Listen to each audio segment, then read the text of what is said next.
Apocalipse comentado, capítulo 20, ainda na seção cronológica número 5. Reino milenar, mais juízo final. A realidade do reino milenar. Sem o reino milenar, profecias ficam suspensas. Profecias como Apocalipse 22, 2, Zacarias 8, 4 e 5, Isaías 65, 20. Essas profecias ficam sem loco, ela fica sem objetivo, elas se perdem, porque essas profecias não se encaixam nem na eternidade nem no tempo presente, elas só se encaixam no reino milenar. E o reino milenar aponta para a restauração completa. Jesus veio em duas fases. Na sua primeira fase, como cordeiro, ele restaura o homem. Na segunda fase, Jesus, em parceria com os seres humanos ressuscitados, restauram toda a criação. Essas duas fases, restauração do homem, que foi o primeiro a cair, e restauração de todas as coisas. Muitas promessas para Jesus enquanto Messias só se encaixam no milênio. Isso mesmo. Muitas promessas, muitas profecias sobre Jesus como Messias, Jesus ressuscitado, Jesus como governante, como filho de Davi, só se encaixam no reino milenar. Versos 2, 3, 4, 5, 6 e 7. A palavra 1000 ou 1000 anos aqui é literal. Ele vem depois ou logo depois da grande tribulação, né? A sua segunda vinda começa quando ele é reconhecido. 1260 mais 1290 dias, 30 dias a mais. Já citamos a profecia de Daniel, né?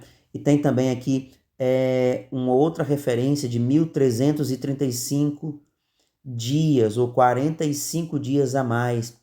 45 a mais pode ser o tempo transitório do reino humano ao reino de Cristo. Aqui no Apocalipse nós vamos ver essas descrições de dias referente a Daniel, capítulo de número 12.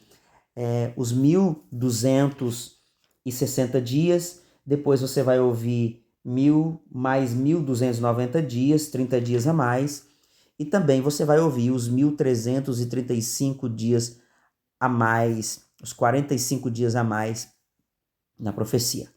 O reino milenar começa com um anjo com uma chave e uma grande corrente e prende por 1000 anos o dragão, a serpente. A prisão do dragão, serpente, diabo, Satanás. Dragão aponta para crueldade, a serpente aponta para mentiroso e diabo aponta para acusador, enquanto Satanás aponta para adversário. Outra palavra para diabo é diabalos, ou aquele que foi abalado, que é a mesma raiz para balística, para bala, mas no popular, acusador. Só é possível haver um reino com o rei presente, com o seu inimigo preso. Então, o inimigo é preso e o rei vem de forma cabal tomar posse de um reino que os seus apóstolos foram na frente anunciando sua vitória e anunciando que ele viria, como na imagem de Roma, citado em algum dos capítulos atrás. A finalidade para não enganar as nações, né? Satanás foi preso. Qual que é a finalidade? A finalidade dele ser preso é para não enganar mais as nações. Aqui nós vimos também as almas dos decapitados ou cristãos decapitados, martirizados por não adorarem a besta nem a marca. Quero trazer à memória de vocês que uma guerra que acontece nos dias de hoje, já começou nos dias de hoje, e ela é marcada pela decapitação e degolagem de cristãos, é a guerra de muçulmanos contra cristãos e judeus. O Islã está no Alcorão, que o Islã a morte dos seus inimigos ou aquele que se declara cristão é justamente por decapitação ou por degolagem. Os santos recebem a autoridade para governar com Cristo durante o reino milenar. Eles ressuscitam para reinar. Os que não creram em Cristo não ressuscitarão até o fim do milênio. Os mortos sem Cristo permanecem no inferno por mais 1000 anos. No verso 4, os mortos em Cristo reinam por 1000 anos. Isso mesmo. No verso 4, você vai descrever, você vai ver, né, que eles reinam com Cristo. Eles vão reinar com Cristo por 1000 anos. Os ressurretos têm parte na primeira ressurreição. Ressuscitar primeiro é um prêmio. Neles, a segunda morte não tem poder. Ou seja, aqueles que creem em Jesus, aqueles que são nascidos de novo em Jesus, eles não provarão da segunda morte, eles ressuscitarão primeiro. Por que seremos ressuscitados? Por quê? 2 motivos por que nós seremos ressuscitados. Primeiro motivo por que seremos ressuscitados, para sermos sacerdotes. E segundo, para reinarmos com Cristo. Esse é o destino eterno. Aqueles que ressuscitarem em Cristo, o destino deles eles vão ser sacerdotes do Deus vivo e vão reinar com Cristo, vão exercer autoridade com Cristo. A explicação do porquê o diabo é solto após os 1000 anos para enganar as nações. Aqui, Gog e Magog é um nome escatológico dos inimigos de Deus, tá? Porque na época de João, essa palavra, esse povo, tanto Gog como de Magog, como Meseque, como outros, era uma referência ao inimigo direto do povo de Deus, tá? Por isso essa expressão. João faz uma referência de Ezequiel 38, tá? Ele levanta um grande contingente e fogo os consome. Exatamente dentro da profecia bíblica, um grande contingente se levanta no final do milênio para vencer o povo de Deus.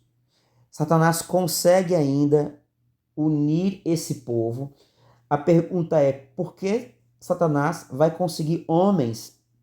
A explicação é que após o milênio, haverá 3 tipos de pessoas na Terra. Haverá 3 tipos de pessoas dentro do milênio. Santos ressuscitados, homens normais, ou os 144 mil, ou judeus, dentro da promessa de Deus a Abraão, e haverá homens que não é nenhuma coisa nem outra, homens rebeldes, homens que no fim serão seduzidos por Satanás. Esses 3 tipos de pessoas, ou os 3 tipos de ser humanos que existem, tá? Igreja, judeu e gentios. Por isso que Satanás vai conseguir enganar. E ele, num salto brevemente, engana esses povos. E haverá um tipo de gente na terra suscetível a esse engano. Logo, de forma muito rápida, cairá fogo dos céus e os consumirá, lançado fogo sobre eles após esses 1000 anos. E então vem o grande trono branco, que é o juízo final. João vê os mortos diante do trono. E então são abertos livros, que para muitos é o livro da vida daquela pessoa. O livro onde Deus tinha um plano para cada um, mas nesse livro foi escrito a sua vida de forma como eles quiseram viver e foram registradas as suas obras. E também em Apocalipse 20 há um livro que é o livro da vida. Então é averiguado se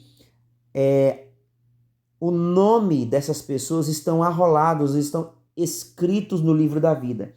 O livro da vida foi citado por Moisés lá no Êxodo, quando Moisés ele intercede pelo povo de Israel e Moisés chega a dizer: risca-me do teu livro, Senhor, mas não faça tal coisas com o teu povo, o que falariam de ti.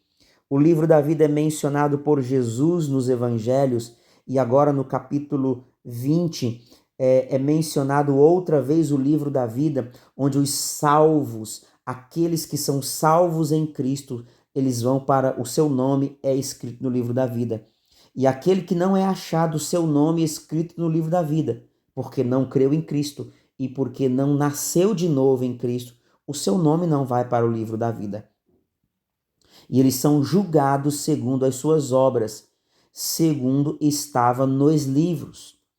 E então a morte e o inferno entregou seus mortos. A morte e o inferno são lançados no lago de fogo e enxofre, que a Bíblia descreve como a segunda morte, ou o juízo final, ou uma decisão final sobre os seres, seja angelicais, sejam espirituais, ou seja, seres humanos. E o juízo é baseado nas obras, no comportamento imoral, no comportamento sexual, no comportamento, na sua vida de embriaguez.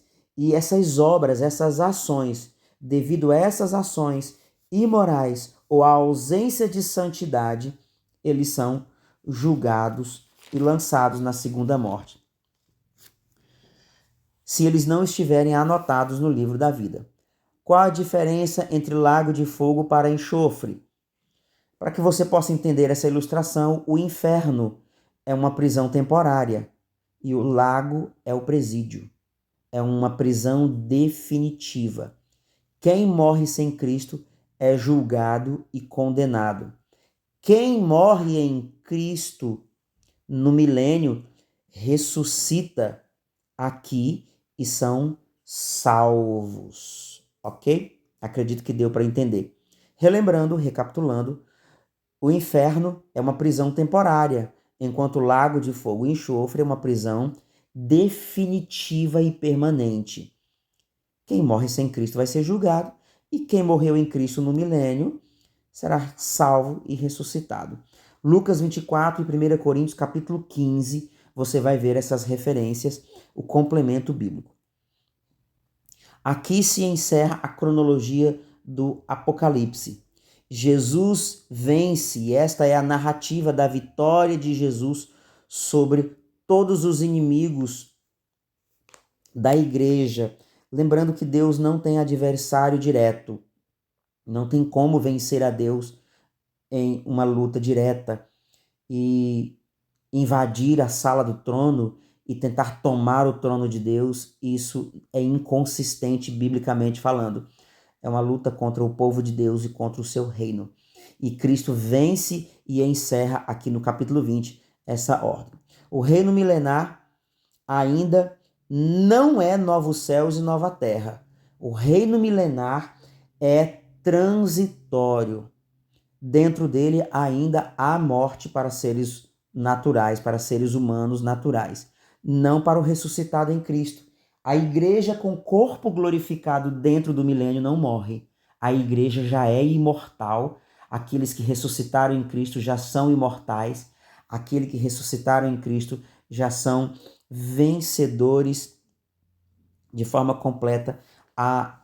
Cumpriu-se 1 Coríntios capítulo 15 aqui, que a morte é tragada pela vitória e são revestidos de corpo incorruptível, e o corruptível revestiu-se de incorruptibilidade. Essa profecia já se cumpre na igreja ressuscitada dentro do milênio, mas ainda não é novos céus, nova terra. Lembrando, o milênio é transitório. Em um outro gravação, em um outro ponto, vamos falar só sobre o milênio e os significados dentro do milênio. Esse foi o capítulo 19, o reino milenar, e eu te espero para o capítulo 21, uma sessão de explicação do capítulo eterno. Deus abençoe vocês e até lá.